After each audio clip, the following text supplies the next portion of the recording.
दोस्तों वीडियो को शुरू करने से पहले एक डिस्क्लेमर मैं आपको देना चाहूँगा कि वीडियो सिर्फ और सिर्फ एजुकेशनल पर्पस के लिए है, सीखने के हिसाब से। यहाँ पे कोई भी इन्वेस्टमेंट एडवाइस आपको नहीं दी जाती है, तो वीडियो को देखिएगा बट सीखने के हिसाब से। और इससे पहले दोस्तों एक वीडियो मैं आपको दे चुका हूँ जिसमें हमने small and mid cap index के ऊपर बातचीत की है, कंपनीज के ऊपर डिस्कशन किया है, कुछ म्यूचुअल फंड्स के ऊपर भी डिस्कशन किया है कि कैसे हम एक अच्छे म्यूचुअल फंड का चुनाव कर सकते हैं, क्या क्या पॉइंट्स होते हैं जो हमको देखने चाहिए, और अभी के समय स्मॉल एंड मिड कैप की क्या सिचुएशन है वैल्यूएशन को देखते हुए। अब दोस्तों बात करते हैं यूएस के मार्केट के ऊपर सबसे पहले, उसके बाद में हम स्टॉक्स के ऊपर डिस्कशन करने वाले हैं कि कौन कौन सी कंपनीज है जिनके स्टॉक्स आज न्यूज़ में रहे और क्या सिचुएशन है टेक्निकली, फंडामेंटली और क्वार्टरली रिजल्ट के हिसाब से। साथ में दोस्तों बात करेंगे कौन कौन सी कंपनीज है जिनके स्टॉक्स आज एक्शन में रह चुके हैं। तो यूएस के मार्केट पे आते हैं सबसे पहले। देखिए डाउ जोन्स में अच्छी तेजी अभी बन रही है, मार्केट जस्ट अभी खुला है कुछ समय पहले। क्लोजिंग बेसिस ही इंपॉर्टेंट होता है नेक्स्ट ओपनिंग के लिए, अपनी निफ्टी के ओपनिंग के लिए, बट हाँ अभी के समय ठीक है। 142 पॉइंट्स के आसपास का उछाल है और अभी आप देखोगे तो ओपनिंग के बाद में मार्केट ऊपर जाने की कोशिश कर रहा है। नेस्टे को भी देख लेते हैं तो 81 पॉइंट्स की तेजी आप इसमें नोट कर सकते हैं। आज दिन का चार्ट देखें तो नई हाई पर नेस्टे का भी जाने की कोशिश में है। इसके बाद में दोस्तों फैंग प्लस इंडेक्स को भी देखें तो यहाँ पे 73 पॉइंट्स का जंप है, आधे % के आसपास की तेजी है। तो क्यों यूएस के मार्केट में तेजी बनी है आज के दिन, तो उसको चेक करते हैं।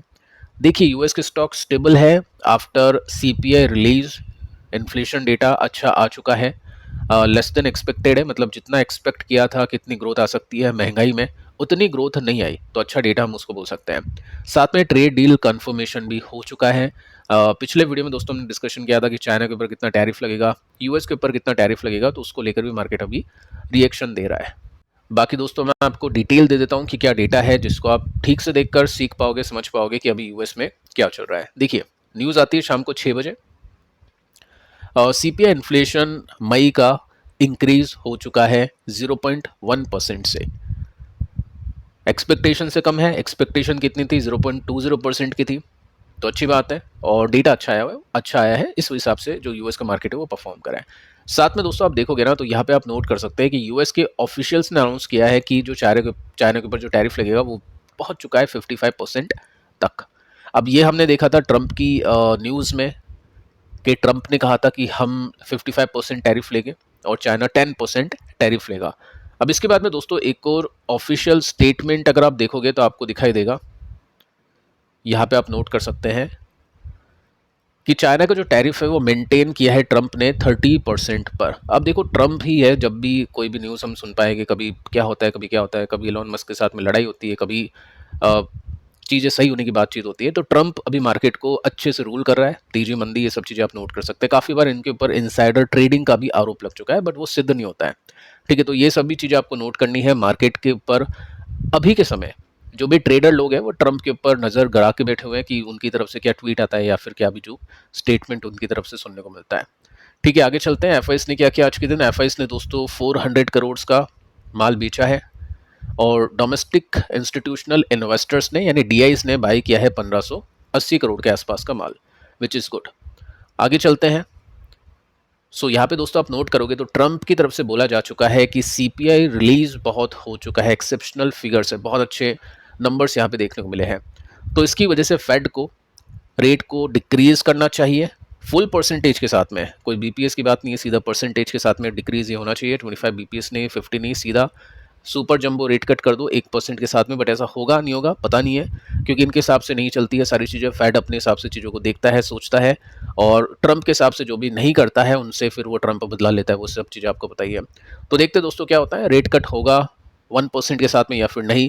अभी जो मार्केट ऊपर जा रहा है वो ट्रंप की इस न्यूज़ की वजह से जा रहा है कि हो सकता है आगे चल के फेड की तरफ से एक बड़ा रेट कट देखने को मिल जाए, जैसा कि हमने इंडिया में देखा।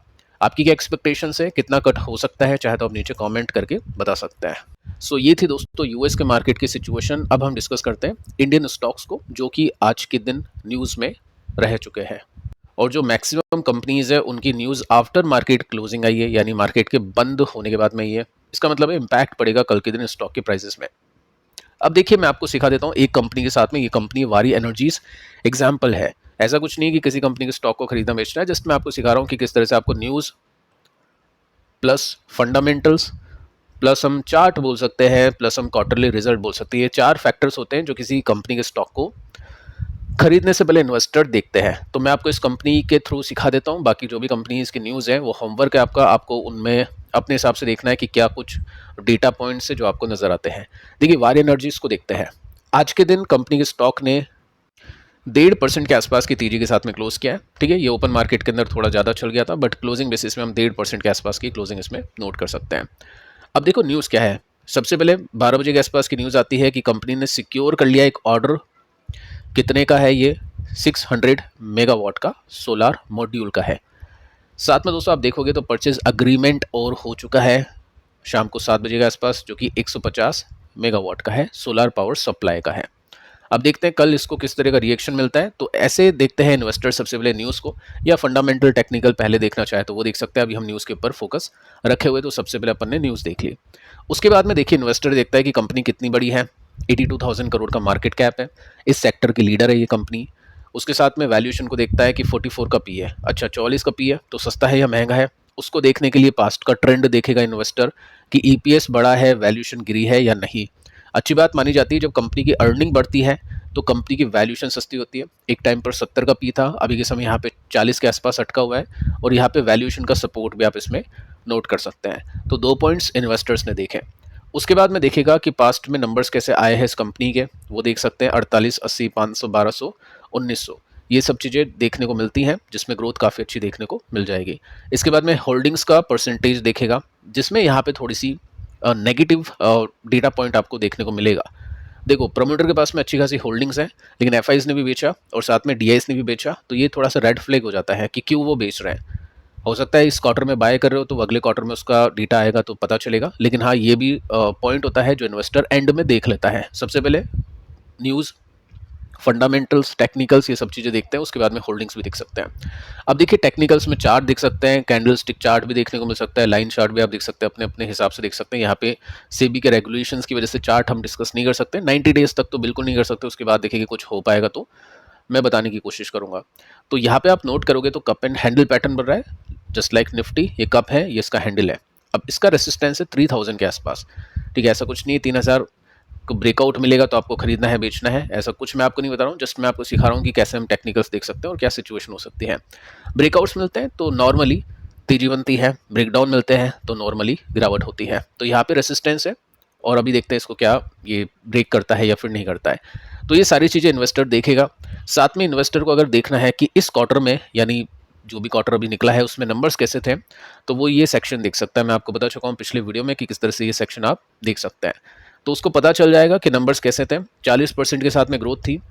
यहाँ पे आपको पता चलेगा कि एक्सपेक्टेशंस मिस हो चुकी है या बीट। हर एक कंपनी का डेटा दिखेगा नहीं, जितनी कंपनी का एक्सपेक्टेशन का डेटा गूगल के पास में वो बता देगा। तो यहाँ पे ईपीएस बीट है, यानी नंबर्स अच्छे आए हैं। 18% से कंपनी ने अपने प्रॉफिट को बढ़ा के दिखाया है या बढ़ा के दिया है एक्सपेक्टेशन के कंपैरिजन में। तो ये सारे फैक्टर्स इन्वेस्टर चेक करता है, उसके बाद में फिर वो अपनी जो भी डिसीजन है या फिर जो भी स्टडी है उसको आगे बढ़ाता है। अब देखिए नेक्स्ट कंपनी है, इन सभी कंपनीज में आप खुद से चेक कर लेना, क्योंकि सभी कंपनीज के ऊपर बातचीत करेगी तो काफ़ी बड़ा वीडियो बनेगा। वैसे भी ऑलरेडी ये वीडियो हो सकता है बड़ा बन जाए। रिटेल, इसको लेकर एक न्यूज़ है, आफ्टर मार्केट क्लोजिंग आई है, 6 बजे के आसपास की न्यूज़ है कि कंपनी को वर्क ऑर्डर मिल चुका है 120 मिलियन रुपीज़ का। तो ये ऑर्डर मिला है, देखते हैं इसको लेकर कंपनी का स्टॉक किस तरह से रिएक्ट करता है, किस तरह से परफॉर्म करता है। देखिए स्टॉक का चार्ट अगर आप देखोगे तो चार्ट के अंदर आपको दिखेगा ये एक काफ़ी अच्छा स्विंग था। देखते हैं ये स्विंग निकलता है या फिर नहीं निकलता है। बाकी स्टॉक ने एक रिवर्सल तो दिया है, वो चीज़ आप नोट कर सकते हैं। अगर आप देखोगे लाइन ड्रॉ करके भी देखोगे तो एक रिवर्सल आपको देखने को मिल जाएगा। तो ठीक है, देखते हैं कल किस तरह से यहाँ पे परफॉर्मेंस होता है। जियो फाइनेंशियल को लेकर कुछ बड़ी न्यूज़ आना शुरू हो चुकी है और बहुत ही फास्ट तरीके से कंपनी अपने बिजनेस को ग्रो करने की कोशिश करी। देखो आप दिखाई देगा 27 मई की न्यूज़ थी सबसे पहले। एक सेकेंड, इसको मैं हटा देता हूँ। 27 मई की न्यूज़ थी, सबसे नीचे आप नोट कर सकते हैं। यहाँ पर न्यूज़ ये थी कि कंपनी को सर्टिफिकेट मिल चुका है registration for Jio BlackRock mutual fund by SEBI, May 27। ठीक है, कुछ ही दिन बाद आप देखोगे कि कंपनी ने ऑफिशियल वेबसाइट को भी लॉन्च कर दिया। जैसे तो जस्ट वेबसाइट बनी हुई थी, लॉन्च करने की तैयारी थी। उसके बाद में आप देखोगे ना तो 1-2 दिन बाद यानी आज के दिन कंपनी को अप्रूवल मिल चुका है सेबी से जियो ब्लैकरॉक इन्वेस्टमेंट एडवाइज़र के रजिस्ट्रेशन का। तो पहले तो म्यूचुअल फंड, उसके बाद में एडवाइज़र भी ये बनेंगे। अब इनकी जो कंपनी है रिलायंस इंडस्ट्री, निफ्टी को होल्ड करती है, हम बोल सकते हैं निफ्टी में सबसे ज़्यादा वेटेज होल्ड करती है।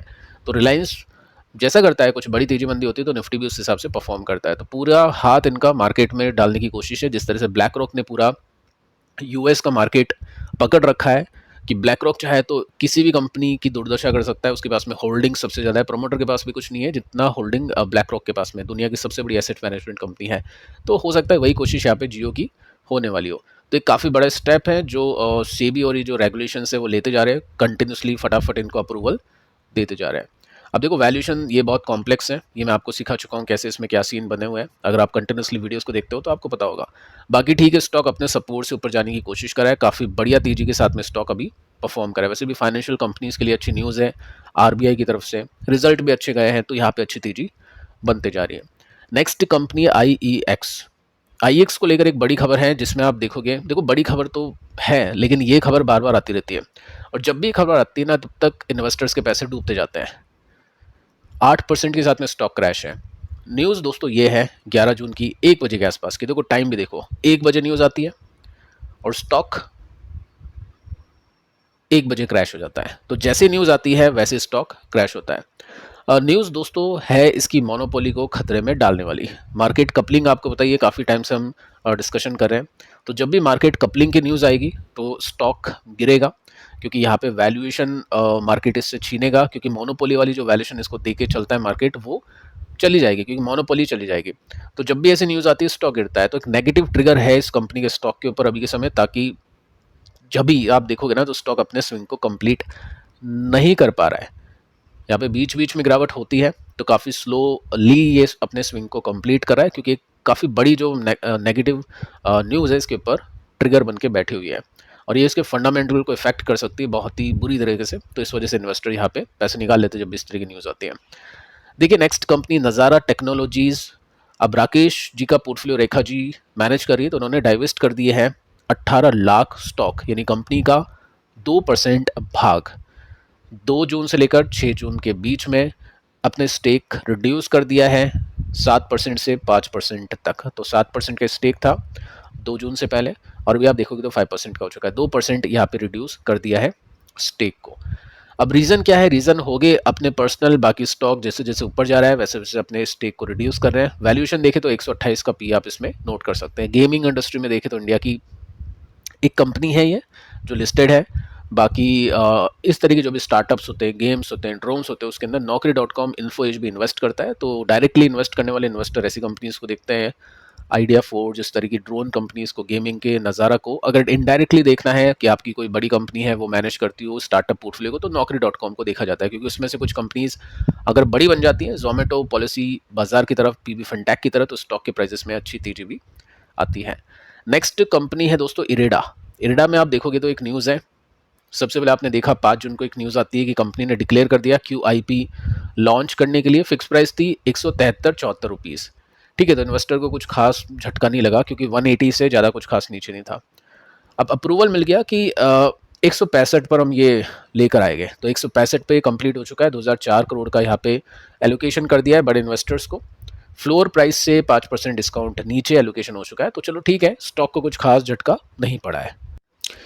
सो यहाँ पे दोस्तों आप नोट करोगे तो स्टॉक ने तो रिवर्सल दे दिया है, 28 का पी है, बट काफ़ी स्लो तरीके से ऊपर जा रहा है, क्योंकि कैटेगरी थोड़ी सी डिफरेंट है। ग्रीन एनर्जी के स्टॉक्स में अगर बड़ी तेजी आती है तो यहाँ पे भी पॉसिबिलिटी बन जाती है, क्योंकि ग्रीन एनर्जी कंपनीज को ये कंपनी फंड करती है, लोन्स देती है। ठीक है, अब देखिए दोस्तों, बात करते हैं स्टॉक्स इन एक्शन में। आज के दिन कौन कौन सी कंपनीज है जिनके स्टॉक्स एक्शन में रह चुके हैं, सीखने के हिसाब से डिस्कशन होगा, कोई भी एडवाइस यहाँ पे नहीं है। अब देखिए पहली जो कंपनीज का नाम है HCL Tech। टोटल 3% का जंप इसमें देखने को मिला है। 4 लाख करोड़ का मार्केट कैप, 4.5 लाख करोड़ का 26 का पी रेशियो है। आईटी में जो बड़ी बड़ी आईटी कंपनीज है, TCS, विप्रो, इन सभी कंपनीज में से सबसे ज़्यादा जो ग्रोथ है परसेंटेज बेसिस में, नंबर्स बेसिस में, वो इसी कंपनी की है, और इसी वजह से जो स्टॉक है वो पहले ऑल टाइम हाई लगाने की कोशिश में है। काफ़ी अच्छे स्विंग यहाँ पे निकले हैं, यहाँ पे निकले हैं, और ये भी निकलने की कोशिश है। दोस्तों न्यूज़ आती है कि कंपनी ने अपनी पार्टनरशिप को एक्सपेंड कर दिया है, बढ़ा दिया है द स्टैंडर्ड के साथ में, जो कि US बेस्ड इंश्योरेंस कंपनी है। एआई पार्टनरशिप की यहाँ पे बात हो रही है, तो इसकी वजह से कंपनी के स्टॉक में अच्छी तेजी देखने को मिली है। सेकेंड कंपनी आप देखोगे एचएलई ग्लास कोट, इसका स्टॉक भी आज काफ़ी चला, 10% के साथ में ऊपर गया और यहाँ पे 3000 करोड़ का मार्केट कैप है। वैल्यूएशन अब अपडेट होगी कल के दिन, तो ये 65 के आसपास इसकी वैल्यूएशन पहुंच चुकी है। क्वेश्चंस आते हैं कि क्या इसमें रिवर्सल आ चुका है। देखिए रिवर्सल को देखें तो रिवर्सल तो आ चुका है, टेक्निकली आप भी चेकआउट कर सकते हैं, लेकिन ऑलरेडी नीचे से काफ़ी बड़ी तेजी इसमें आ चुकी है। अब इसके पीछे का रीज़न क्या है, इसके जो क्वार्टरली रिजल्ट थे बहुत अच्छे गए थे, तो उसकी तेजी इसमें बन रही है। हो सकता है नेक्स्ट क्वार्टर की एक्सपेक्टेशंस इन्वेस्टर्स की काफ़ी अच्छी हो।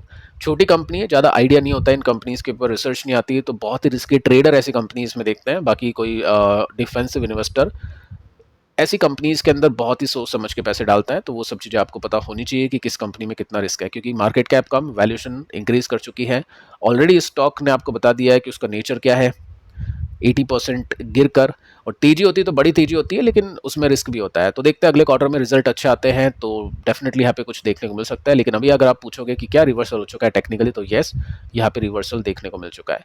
रीजन आप देखोगे तो Q4 के रिजल्ट आपने देखे, 20% के साथ में स्टॉक ऊपर चला गया, 3 महीनों की हाई पे गया और उसके बाद में स्टॉक में अभी तेजी बन रही है अगले क्वार्टर की एक्सपेक्टेशंस के हिसाब से। केपीआई ग्रीन नेक्स्ट कंपनी 2-3% के साथ में स्टॉक चला, 10,000 करोड़ का मार्केट कैप, यहाँ पे वैल्यूएशन थोड़ी सी कंफर्टेबल है, 32 का पी रेशो है और स्टॉक के ऊपर जा रहा है। पहली बात तो आपने देखा Q4 के रिजल्ट अच्छे थे और साथ में अभी ठीक है तेजी बन रही है। ग्रीन एनर्जी कंपनीज जब भी चलती है तो ये भी चल जाता है, ठीक है। बाकी रिवर्सल इसमें हो ही चुका है, अभी ऊपर जाने की कोशिश स्टॉक कर रहा है। प्रिंस पाइप, ये भी दोस्तों आज के दिन फट गया, काफ़ी बड़ी तेजी इसमें मिली, 6% के साथ में तेजी है, 92 का पी रेशियो है। तो क्वेश्चन ये लगेगा कि ये स्टॉक अभी महंगा है या सस्ता है। 92 का पी रेशियो है इसका, ऊपर से अगर आप देखोगे तो काफ़ी गिरा हुआ है, ऑल टाइम हाई से तो बहुत नीचे है। तो यहाँ से अगर कोई देखेगा तो उसको लगेगा स्टॉक है सस्ता, वैल्यूएशन के हिसाब से देखेगा तो पी के हिसाब से उसको महंगा दिखेगा। तो क्या है इसमें माजरा, उसको देखते हैं। देखिए दोस्तों, होता क्या है जब भी कोई कंपनी है जिसको प्रॉफिट के मार्जिन ड्रॉप मिल चुके हैं, प्रॉफिट के मार्जिन के ऊपर इम्पैक्ट हो चुका है, टूट चुके हैं एक्सटर्नल रीजंस की वजह से, तो क्या होता है, कोई प्रॉफिट का मार्जिन मान लो किसी कंपनी का है 12% का पिछले साल, तो वो गिर के 10% होता है, 7% होता है, 1% हो जाता है। तो वो 1% से सीधा 12 तो पहुंचेगा नहीं, वो 1 से 7 पहुंचेगा, 7 से 10 पहुंचेगा, फिर 12 पहुंचेगा। तो मार्केट ये देखता है कि क्या इंप्रूवमेंट है या नहीं। तो पिछले साल के कंपैरिजन में देखें तो नंबर्स तो खराब है, 740 करोड़ की सेल्स, यहाँ पे 720 की है। सेकंड आप प्रॉफिट भी देखोगे तो प्रॉफिट भी बहुत खराब है, 55 करोड़ का प्रॉफिट था जो कि 24 करोड़ का आया। लेकिन फिर भी अपन ने डिस्कशन किया था कि नंबर्स अच्छे हैं क्योंकि यहाँ पे इंप्रूवमेंट देखने को मिल रहा है। मार्केट ये देखेगा कि 1% का मार्जिन 7 का होता है, 5 का होता है या 8 का होता है, तो यहाँ पे 8% का हो चुका है। तो मार्केट को लग रहा है कि अगले कुछ क्वार्टर्स में अच्छी ग्रोथ यहाँ पे बन सकती है, तो उसी की वजह से ये तेजी स्टॉक अभी आपको दिखा रहा है। रिवर्सल इसने पहले ही दे दिया था, 46% ऊपर जा चुका है। ये छोटी सी तेजी आपको दिख रही होगी, लेकिन ये 50% की तेजी है। अब क्या देखते हैं इन्वेस्टर, वो देखेगा कि कहाँ पे रेसिस्टेंस है, कहाँ पे सपोर्ट है। तो ये क्या था, मेजर सपोर्ट बना हुआ था, तो ये अभी के समय मेजर रेसिस्टेंस है जो कि 500 रुपीज़ के आसपास है। तो ये सब चीज़ें इन्वेस्टर चेक करके चलता है। आगे दोस्तों आते हैं नेटवेब के ऊपर, बातचीत करते हैं। 4% के साथ में क्रैश हुआ, 10,000 करोड़ का मार्केट कैप, 92 का इसका पी रेशियो है। इसको भी देखते हैं कि क्या सिचुएशन अभी इसमें बनी हुई है। देखिए नंबर्स इसके कैसे थे, नंबर्स अच्छे थे, एआई को लेकर अच्छी न्यूज़ आ रही है, आईटी कंपनीज ने अच्छा किया, तो जरूरी नहीं है कि ये कंपनी भी अच्छा करेगी। हमेशा इन्वेस्टर ही सोचता है कि ये क्यों नहीं चला, वो क्यों नहीं चला। हमेशा ऐसा नहीं होगा कि सारी कंपनीज चलेगी एक सेक्टर की, कुछ कुछ कंपनीज नहीं चलेगी, कुछ बाद में चलेगी। तो डेफिनेटली यहाँ पे एक अच्छी तेजी मिल चुकी है नंबर्स की वजह से, और स्टॉक ने अपने रेसिस्टेंस को भी ब्रेक किया था, रिवर्सल दिया था। तो उसी रेसिस्टेंस के आसपास अगर आप इसको डिटेल में कैंडल स्टिक फॉर्म में देखोगे तो आपको पता चलेगा। बाकी ये सब चीज़ें चलती है, रिस्की कंपनीज में पैसा भी काफ़ी बड़ा बनता है, टूटता भी है। एग्जाम्पल जैसे आप देखोगे वेल्थ फर्स्ट पोर्टफोलियो का, पिछले 2 दिन से हम देख पा रहे हैं, 3 दिन से हम बोलेंगे ट्रेडिंग सेशन में, एक दिन 20% सर्किट, एक दिन 20% की ग्रोथ, एक दिन 10% की ग्रोथ, तो 50% चला गया था 5-6 दिनों के अंदर। आज के दिन ये वाला 10% चला गया। तो स्टॉक चलेगा भी, स्टॉक गिरेगा भी, कोई तेजी से चलेगा तो तेजी से गिरेगा भी, क्योंकि प्रॉफिट हुआ है काफ़ी इन्वेस्टर्स को, तो वो बुक भी उस तरह से करेगा। तो आज स्टॉक गिरा है और अभी आप देखोगे तो चार्ट के अंदर एक ड्रॉप आपको दिखाई देगा, लेकिन स्टिल स्टॉक ने अब अपने जो रिवर्सल है उसको मेंटेन कर रखा है। तो टेक्निकली देखेंगे ऐसी कंपनीज को। बाकी हाँ, यहाँ पे एक अच्छी ग्रोथ आने की पॉसिबिलिटी बन रही है इन्वेस्टर्स के मन में, क्योंकि फाइनेंशियल मार्केट की जो कंपनीज है स्टॉक से ऊपर है। तो अगले क्वार्टर की अच्छी रिजल्ट की एक्सपेक्टेशन से पिछले क्वार्टर में भी अच्छे रिजल्ट इस कंपनी के जा चुके थे। तो फिलहाल दोस्तों इस वीडियो में इतना ही। उम्मीद करता हूँ कि आपने इस वीडियो को देखा होगा, बहुत कुछ आपको इसमें सीखने को मिलेगा। मिलते हैं कल किसी और वीडियो में किसी और इन्फॉर्मेशन के साथ, तब तक के लिए शुभ रात्रि।